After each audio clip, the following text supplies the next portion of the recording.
ಸಮಾನತೆಯನ್ನು ಸೃಷ್ಟಿಸೋದಕ್ಕೆ ಅಂತ ತಗೊಂಡ್ಬಂದಿರ್ತಕ್ಕಂಥ ಈ ಯು.ಜಿ.ಸಿ ಬಿಲ್ ಇಂದ ಏನಕ್ಕೆ ಇಷ್ಟೊಂದು ಸಂಘರ್ಷ ಉಂಟು ಮಾಡ್ತಾ ಇದೆ, ಏನಕ್ಕೆ ಒಂದು ಸಮುದಾಯ ಅಥವಾ ಇನ್ನೊಂದು ಸಮುದಾಯದ ಮಧ್ಯೆ ತಾರತಮ್ಯವನ್ನ ಈ ಬಿಲ್ ಸೃಷ್ಟಿ ಮಾಡ್ತಿದೆ ಅಂತ ಆರೋಪಗಳನ್ನ ಮಾಡ್ತಾ ಇದ್ದಾರೆ.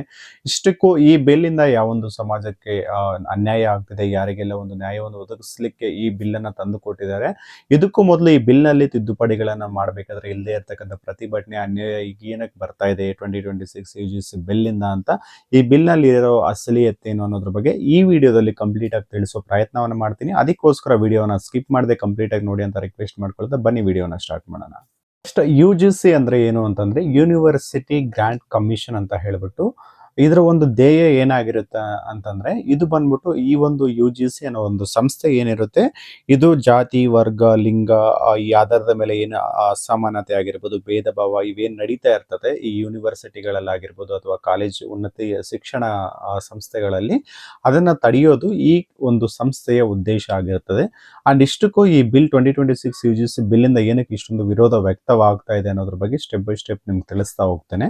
ಈ ಬಿಲ್ ನ ಪ್ರಕಾರ ಈ ಬಿಲ್ ಯಾರಿಗೆಲ್ಲ ವರ್ತಿಸುತ್ತೆ ಅಂತಂದ್ರೆ, ಇದು ಶಾಲೆಗಳಿಗೆ ವರ್ತಿಸುವುದಿಲ್ಲ. ಉನ್ನತ ಶಿಕ್ಷಣ ಸಂಸ್ಥೆಗಳು ಅಂತಂದ್ರೆ ಫಾರ್ ಎಕ್ಸಾಂಪಲ್ ಈಗ ಕಾಲೇಜು ಅಥವಾ ಯೂನಿವರ್ಸಿಟಿಗಳೇನಿರ್ತವೆ ಆ ಒಂದು ಯೂನಿವರ್ಸಿಟಿಗಳಿಗೆ ಈ ಬಿಲ್ ಅನ್ನೋದು ಅಪ್ಲಿಕೇಬಲ್ ಆಗುತ್ತೆ. ಒಂದು ಎಕ್ಸಾಂಪಲ್ ಕೊಟ್ಟು ಹೇಳ್ಬೇಕು ಅಂದ್ರೆ PUC and above, PUC degree double degree ಇವೆಲ್ಲ ಏನು ಕಾಲೇಜು ಇರ್ತಾವಲ್ಲ ಅಲ್ಲಿ ಇದನ್ನೋದು ಅಪ್ಲಿಕೇಬಲ್ ಆಗುತ್ತೆ ಈ ಬಿಲ್ ಅನ್ನೋದು. ಅದಾದ್ಮೇಲೆ ಈ ಬಿಲ್ ನ ಪ್ರಕಾರ ಹೇಳೋದಾದ್ರೆ, ಈ ಬಿಲ್ ಅನ್ನೋದು ಪ್ರತಿಯೊಂದು ಸಂಸ್ಥೆಯಲ್ಲಿ ಉನ್ನತ ಶಿಕ್ಷಣ ಸಂಸ್ಥೆಯಲ್ಲಿ ಒಂದು ಈಕ್ವಲ್ ಆಪರ್ಚುನಿಟಿ ಸೆಂಟರ್ ಅನ್ನ ಮತ್ತೆ ಈಕ್ವಿಟಿ ಕಮಿಟಿಯನ್ನ ಒಂದು ಸ್ಥಾಪಿಸಬೇಕು, ಅದರಲ್ಲಿ ಅದನ್ನ ಸ್ಥಾಪಿಸಬೇಕು ಅಂತ ಇದರಲ್ಲಿ ಬಿಲ್ಲಲ್ಲಿ ಕೊಟ್ಟಿದ್ದಾರೆ. ಮತ್ತೆ ಈ ಕಮಿಟಿಯಲ್ಲಿ SC ST OBC ಮತ್ತು ವಿಕಲಾಂಗರು ಹೊಂದಿರುವಂತಹ ಸದಸ್ಯರನ್ನು ಈ ಕಮಿಟಿಯಲ್ಲಿ ಕಂಪಲ್ಸರಿ ಹೊಂದಿರಬೇಕು ಅಂತ ಕೂಡ ಹೇಳಿದ್ದಾರೆ.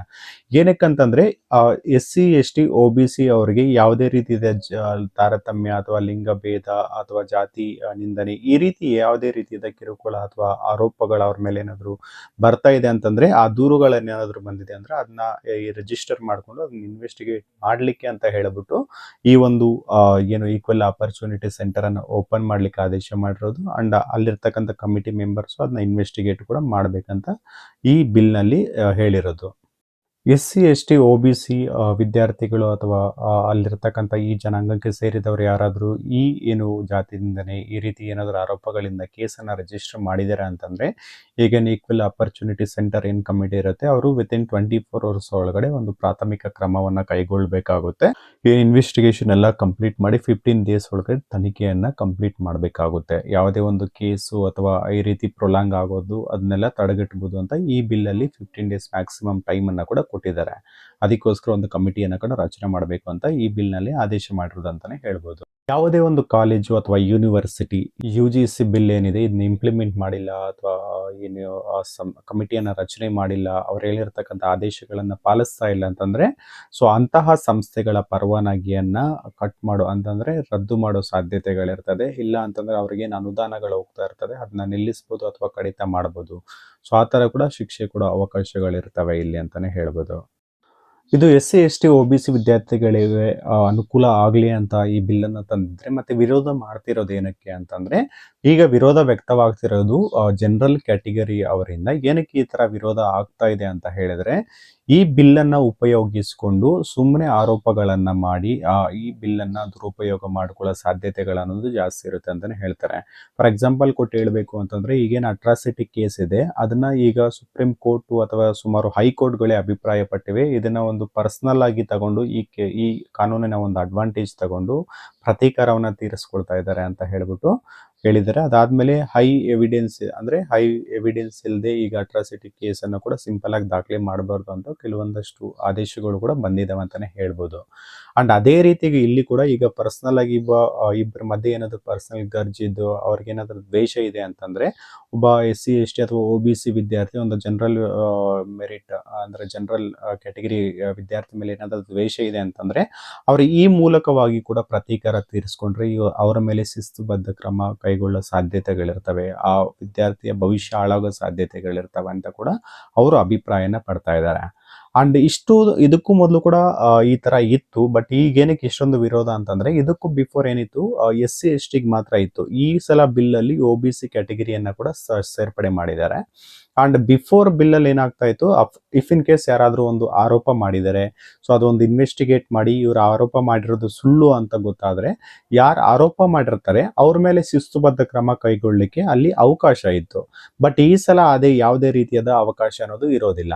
ಸೊ ಅದು ಒಂದು ವಿರೋಧಕ್ಕೆ ಹೆಚ್ಚಿನ ಕಾರಣ ಆಗ್ತಾ ಇದೆ. ಮತ್ತು ಇನ್ನೊಂದು ವಿಚಾರ ಏನಪ್ಪಾ ಅಂತಂದ್ರೆ, ಇಲ್ಲಿ ಈಕ್ವಲ್ ಆಪರ್ಚುನಿಟಿ ಸೆಂಟರ್ ಅಂತ ಏನು ಓಪನ್ ಮಾಡ್ತಾರೆ, ಅಲ್ಲಿ ಕಮಿಟಿ ಮೆಂಬರ್ಸ್ ಏನು SC ST OBC ವಿಕಲಾಂಗರೇ ಇದ್ದಾರೆ ಅಂತಂದ್ರೆ, ಈಗ ಎಲ್ರು ಅವ್ರವರೇ ಇದ್ದಾರೆ ಅಂತಂದ್ರೆ, ಈಗ ಯಾರಾದ್ರೂ ಜನರಲ್ ಸ್ಟೂಡೆಂಟ್ ಆರೋಪ ಮಾಡಿದಾರೆ, ಅವ್ರ ಮೇಲೆ ಮಾಡಿದಾರೆ ಅಂತಂದ್ರೆ, ಅವ್ರ ಮೇಲೆ ಇವರು ಜಸ್ಟಿಸ್ ಕರೆಕ್ಟ್ ಆಗಿ ಮಾಡ್ತಾರೆ ಅಂತ ಯಾವ ಆಧಾರ ಇರ್ತದೆ? ಒಂದು ಕಮಿಟಿ ಇದೆ ಅಂದ್ರೆ ಅದರ ಎಲ್ಲರನ್ನ ಒಳ್ಕೊಂಡಿರುವಂತ ಕಮಿಟಿ ಇರಬೇಕು. ಬಟ್ ಇಲ್ಲಿರೋ ಬಿಲ್ ಅಲ್ಲಿ ಮಾತ್ರ SC ST OBC ವಿಕಲಾಂಗರಿಗೆ ಮಾತ್ರ ಅವಕಾಶ ಇದೆ. ಅದೇ ಒಬ್ಬ ಜನರಲ್ ಸ್ಟೂಡೆಂಟ್ ಅಥವಾ ಕಮಿಟಿ ಮೆಂಬರ್ ಅನ್ನು ಇಟ್ಕೊಂಡಿದ್ರೆ ಒಂದು ಟ್ರಾನ್ಸ್ಪರೆಂಟ್ ಇನ್ವೆಸ್ಟಿಗೇಷನ್ ಅನ್ನೋದು ಗೊತ್ತಾಗ್ತಾ ಇತ್ತು ಅಂತ ಕೂಡ ಒಂದು ಅಭಿಪ್ರಾಯ ವ್ಯಕ್ತವಾಗ್ತಾ ಇದೆ.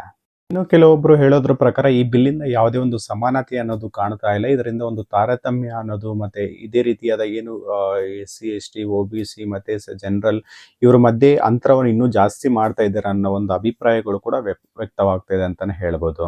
ಈ ಬಿಲ್ಲನ್ನ ಇಂಟ್ರೊಡ್ಯೂಸ್ ಮಾಡಿರ್ತಕ್ಕಂಥ BJPಗೆ ಅತಿ ಹೆಚ್ಚು ವಿರೋಧ ವ್ಯಕ್ತವಾಗ್ತಾ ಇದೆ. ಏನಕ್ಕಂತಂದ್ರೆ, ಇದರಿಂದ ಜನರಲ್ ಏನು ಕ್ಯಾಟಗರಿ ಅವರಿಗೆ ತುಂಬಾ ಅನ್ಯಾಯ ಆಗ್ತಾ ಇದೆ ಅಂತ ಹೇಳ್ಬಿಟ್ಟು ಸುಮಾರಷ್ಟು BJP ಲೀಡರ್ಗಳು ಉತ್ತರ ಪ್ರದೇಶದಿಂದ ಆಗಿರ್ಬೋದು, ಸುಮಾರಷ್ಟು ಕಡೆಗಳಲ್ಲಿ BJP ಸದಸ್ಯತ್ವ, ಅವರ ಪಕ್ಷ ಸದಸ್ಯತ್ವಕ್ಕೆ ರಾಜೀನಾಮೆಗಳನ್ನ ಕೊಟ್ಟಿದ್ದಾರೆ. ಮತ್ತೆ ಅದೇ ರೀತಿ ಪ್ರತಿಭಟನೆ ಕೂಡ ಮಾಡ್ತಾ ಇದ್ದಾರೆ ಅಂತಾನೆ ಹೇಳ್ಬೋದು.